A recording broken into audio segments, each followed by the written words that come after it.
A lot of people always asking themselves, what can I do to be happy? That's a big question for a lot of people. Now, you have a system of 5 steps. Yeah. I've written 5 simple steps that really helps no matter who you are, what walk of life you're in. Number 1, you have to own your own happiness. Take it away from other people demanding that they make you happy. Your kids are not going to make you happy. Your spouse is not going to make you happy. A big house is not going to make you happy.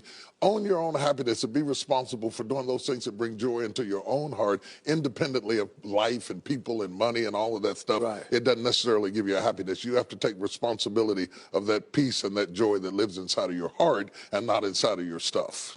Wow. Am I right? Yeah. And the second thing that I think people need to do is challenge their own story, because people torment themselves by how they see their life. They've told themselves a story as if it were the truth when it is really a perspective truth. And sometimes you've narrated a story that you beat yourself to death with. Challenge your own story. Change the way you talk to yourself about who you are and what happened to you and what you're going to do in your life. You wrote the script. Change the story. Change the dialogue. You can, am I right? You know? Yeah. The third thing that I think is very important is to enjoy the journey, not the destination.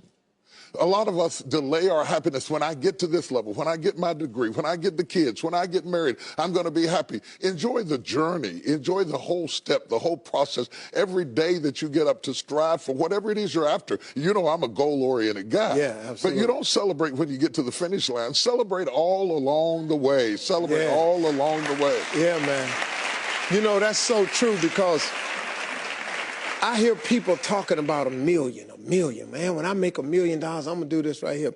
Well, look, if you've been making $25,000 a year, and all of a sudden you're making $100,000 a year, I got news for you, man. You need to go eat a piece of cake and put a candle in it or something, because that's a big jump. And like you say, enjoying the journey is just realizing that there's joy in the process. That, and then I put me on my calendar. Put me on my calendar, because I want my attention too. Because if you don't see yourself as valuable, nobody else will. You know, nobody else will. The other point is make relationships count. Making your relationships count, because everything is about relationships. First of all, your relationship with God. That's a very important thing to have, because as long as you know that there's somebody in charge, you don't have to bear the brunt of the responsibility and the weight of what's going on in your life. You can talk to the boss. Okay. Number 2, enjoy your relationship with yourself. If you don't like you, it makes it hard for me to like you. Because people, when you walk into their atmosphere, they draw you into the cosmos of their own drama. And if they're full of drama without you, when you come in, you become caught up in the cyclone of their drama. Enjoy your relationship with yourself. And then anybody else who comes in, they enter into a party you already started.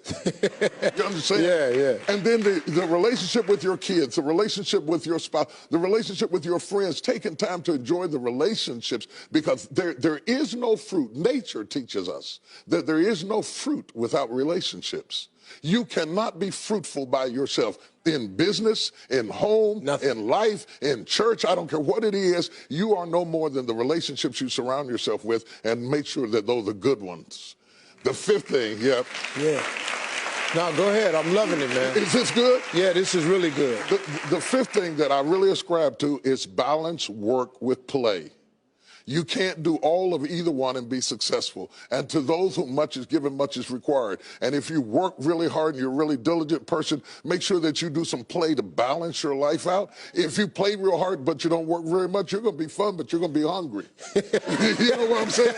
You got to balance work with play. You have to balance that with your children. If you're always a disciplinarian, your daddy going to get you when you get home. I don't want to always be the police in the house. I want to be the fun guy sometimes. Balancing work with play called this not only for you to be holistic, but for people to get a better perspective of who you are. I get on my Instagram and I put crazy stuff. My kids die. Just yesterday, I put me sweating in the gym saying they said it's going to be fun, but it hadn't gotten fun yet. You know, to let people know that everything is not serious every day. That's too much pressure. We've got way too much pressure on us to be the people we were created to be. You got to enjoy the journey and the process. Like I told my kids the other day, I said, let me explain something to y'all. if something happened to me and Mama, I want you all to understand, y'all gonna be around the casket crying because I'm not leaving you everything. I'm just not. I'm gonna spend 85% of my income on me and your mama. Right. Yeah. Right. I'm gonna leave about 5–10%. That's it. The rest of the money, me and your mama going somewhere. We can, Dad, we can't go on vacation. No, I want to be just with your mother. Well, here's it's the cool. thing that people don't understand about children. It is not what you leave to them that makes them great. It's what you leave in them. And if you leave enough in them, you don't have to worry about what you leave to them. If you leave more to them than you leave in them, they will run through everything you left to them. Yeah. But if you leave enough in them, you don't have to leave so much to them because they can go out there and make their own way in life. Cool. I'm glad you said that, because now they ain't getting nothing. Coming up next, Bishop T.D. Jakes has a special story to share with us that proves miracles happen right here on earth. Stay with us. We'll be right back.